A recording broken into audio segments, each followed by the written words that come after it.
नमस्ते मित्रों, मैं Shrimati Shantaben Haribhai Gajera English medium school YouTube video channel में आपका स्वागत करती हूँ।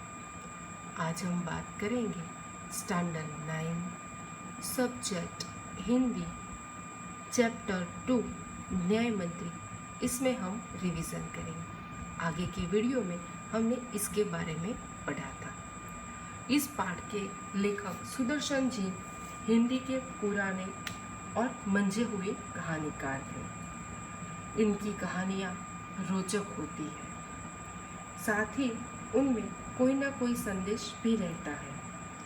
पर यह कहानी में न्याय की निष्पक्षता का संदेश हमें मिलता है।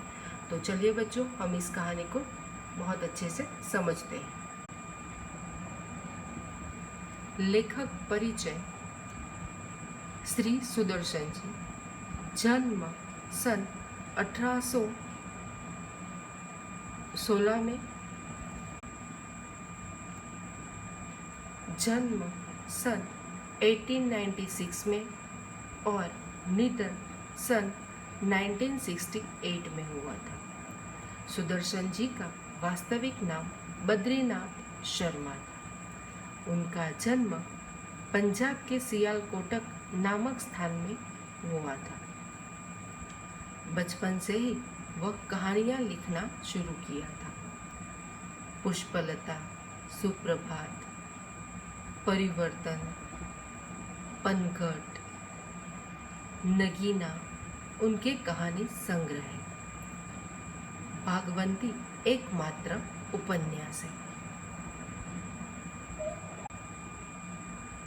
पाठ का सार। शिशुपाल के घर एक युवक का आगमन। एक दिन शाम के अंधेरे में शिशुपाल ब्राह्मण के घर एक युवक आया। शिशुपाल ने अतिथि मानकर उसका स्वागत किया। राज्य में फैले अन्याय की चर्चा। आतिथ्य सत्कार के बाद शिशुपाल ने राज्य में चारों तरफ हो रहे अन्याय की चर्चा की। युवक भी इससे सम्मत नहीं हुआ।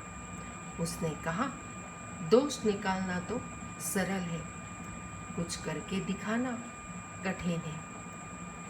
इस पर शिशुपाल ने कहा, यदि अवसर मिले तो दिखा दूंगा कि न्याय किसे कहते हैं।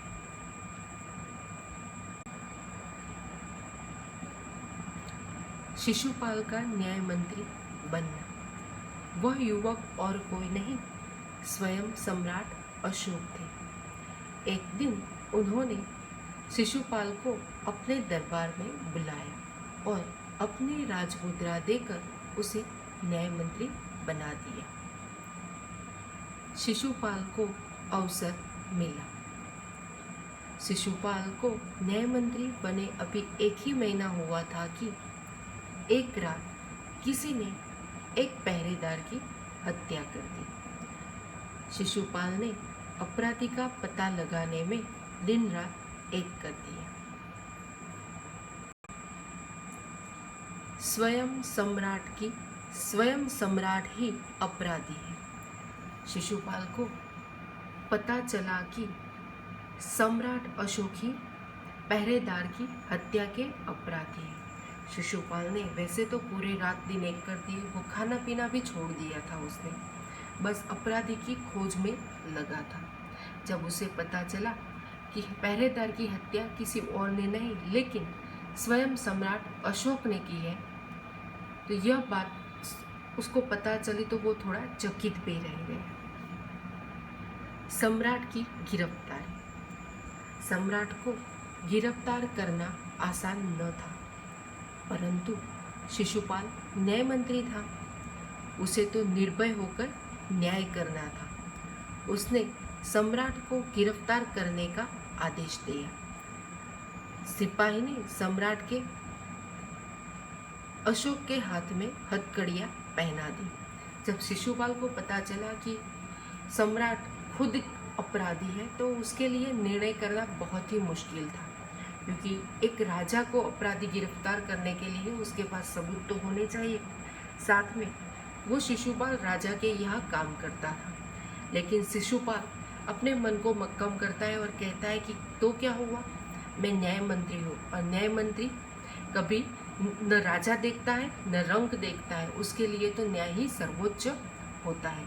वो निर्भय होकर सम्राट अशोक को गिरफ्तार करता है और उसके हाथ में हथकड़ियाँ पहना देता है। सोने की मूर्ति को फांसी देना। सम्राट अपराधी तो थे, परंतु उन्हें साधारण अपराधी की तरह दंड नहीं दिया जा सकता था।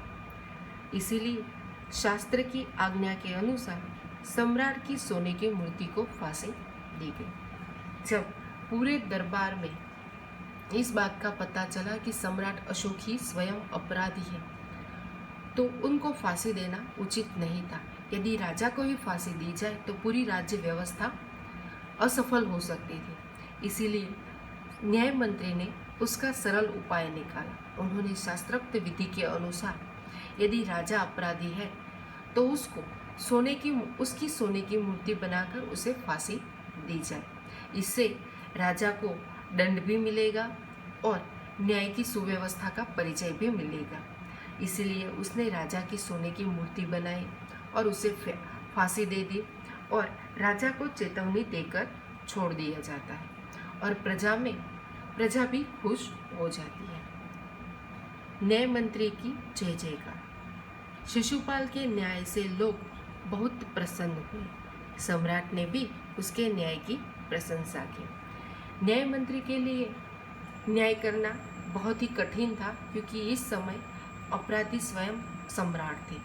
फिर भी उसने सिर्फ अपने न्याय मंत्री धर्म का पालन किया और उसने राजा को चेतावनी दी और साथ में ही राजा की सोने की मूर्ति को फांसी दी। यह देखकर प्रजा बहुत प्रसन्न हुई, बहुत खुश हुई और सम्राट को भी एक अच्छा न्याय मंत्री मिला। यह सोचकर राजा भी बहुत प्रसन्न हुआ।